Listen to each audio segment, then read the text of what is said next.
सत्संग और दृढ़ ध्यानाभ्यास। ये क्या चीज है? ये नियम है कि नहीं? नियम का अर्थ होता है मनुष्य को करने योग्य कर्म, है कि नहीं? यही मनुष्य को करना चाहिए। ईश्वर पर भरोसा रखना चाहिए, है कि नहीं? भरोसा है किया जग का, गुरु के आस को तजकर, नहीं विश्वास जब दिल में तो गुण गाने से क्या होगा। बिन विश्वास भगति नहीं, तेहि बिनु द्रवई की राम, राम कृपा बिनु नहीं सपना जीव लव विश्राम। विश्वास चाहिए। जब तक विश्वास नहीं होगा तब तक भक्ति मार्ग में आगे आप नहीं बढ़ सकते। उसके बाद कहते हैं एक ईश्वर पर अचल विश्वास पूर्ण भरोसा तथा अपने अंतर में वो परमात्मा कहां प्राप्त होगा? कहीं दूसरे जगह में। अपने शरीर के अलावे कहीं आपको परमात्मा का भेंट नहीं होगा, मिलन नहीं होगा, प्राप्ति नहीं होगी। कैसे? जिस कारण से आपको यहां घर बैठे दर्शन नहीं हो रहा, यह कारण जब तक आप पर लगा रहेगा। सही स्वामी जी महाराज कहते थे कि संसार के किसी भी कोने पर आप चले जाइए, जब तक वह कारण आप पर लगा रहेगा तब तक आपको ईश्वर दर्शन नहीं होगा। और यहां अगर आपको दर्शन हो गया, घर बैठे दर्शन हो गया, तो हर जगह आपको वह दर्शन होते ही रहे। सदगुरु की निष्कपट सेवा। कल आप लोगों की कपट के बारे में आप लोगों को सुना रहे थे। तो निष्कपट का अर्थ होता है कि कपट रहित, आपके अंदर में कपट नहीं होना चाहिए। कपट छोड़ करके गुरु का सेवा कीजिए और सत्संग कीजिए। सत्संग कैसे कीजिएगा?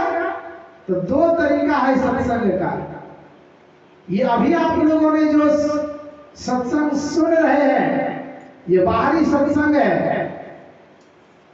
यह सत्संग आपको प्रेरित करेगा ध्यान करने के लिए, यानी आंतरिक सत्संग करने का, प्रेरणा प्रदान करने का यह काम करता है बाहरी सत्संग। आंतरिक सत्संग है ध्यान अभंग। अभंग का अर्थ होता है जिसको अखंड आप कहते हैं, है कि नहीं? रामधुनी अखंड होता, लेकिन खंड होता। अखंड वह होता है सदा निरंतर, जब से स्टार्ट हो चलते रहे, कभी छूटे नहीं, कभी टूटे नहीं, बीच में टूट नहीं जाए, वह होता है अखंड।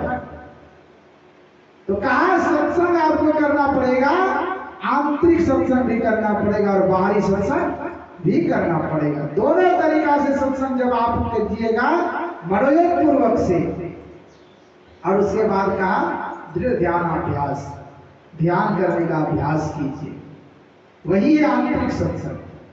और हम लोग तो देखते हैं कि आप लोग आईवे नहीं करते। हम लोग क्या करेंगे? घर से बुला बुला के तो नहीं लाएंगे। आप लोगों को छुट्टी नहीं मिलता है। छुट्टी एक दिन जरूर होगा, है कि नहीं? किस दिन छुट्टी होगा?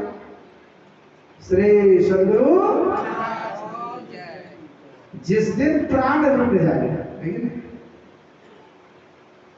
अभी आप लोग सुन रहे थे प्राण स्पंदन की क्रिया, है कि नहीं? योग वासिष्ठ जो है, वशिष्ठ मुनि और भगवान राम का संवाद है उसमें। योग वासिष्ठ ये ग्रंथ है वशिष्ठ मुनि का लिखा हुआ। तो उसी में आप लोग सुन रहे थे कि प्राण का जब स्पंदन होता है, यानी प्राण और वायु, श्वास की गति दोनों मिला हुआ, मन, प्राण और वायु, ये तीनों मिश्रित है, मिला हुआ, एक दूसरे को नहीं आप अलग कर सकते।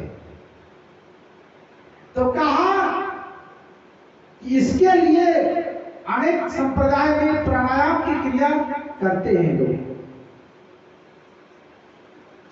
तो वही करते हैं क्या, कुंभक की क्रिया करते हैं, रेचक की क्रिया करते हैं, है कि नहीं, अनुलोम विलोम करते हैं। अनुलोम विलोम करने से क्या होता है, धीरे धीरे धीरे धीरे धीरे धीरे श्वास का साधन होता है। और जब श्वास धीरे धीरे धीरे धीरे कम होगी, और हमारे गुरु महाराज कहते हैं कि यह स्वतः हो जाएगा, करने का जरूरत नहीं पड़ेगा। केवल आप धड़कर मस्तक सीध साध आसन आसना, केवल आप सीधा आसन से बैठ जाइए, सिद्धासन से सीधा होकर के अब बैठ करके कुछ देर आप अगर उस मानस जप का स्मरण करेंगे तो स्वतः आपके अंदर में श्वास की गति धीमी हो जाएगी।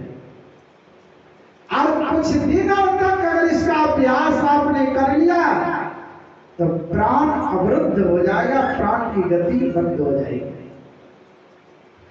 एक प्रोफेसर थे लाहौर कॉलेज में, और उस समय की बात है जिस समय पूरा हिंदुस्तान ही था, ये है ना भारत, अखंड भारत, ये पाकिस्तान का जन्म नहीं हुआ था उस समय।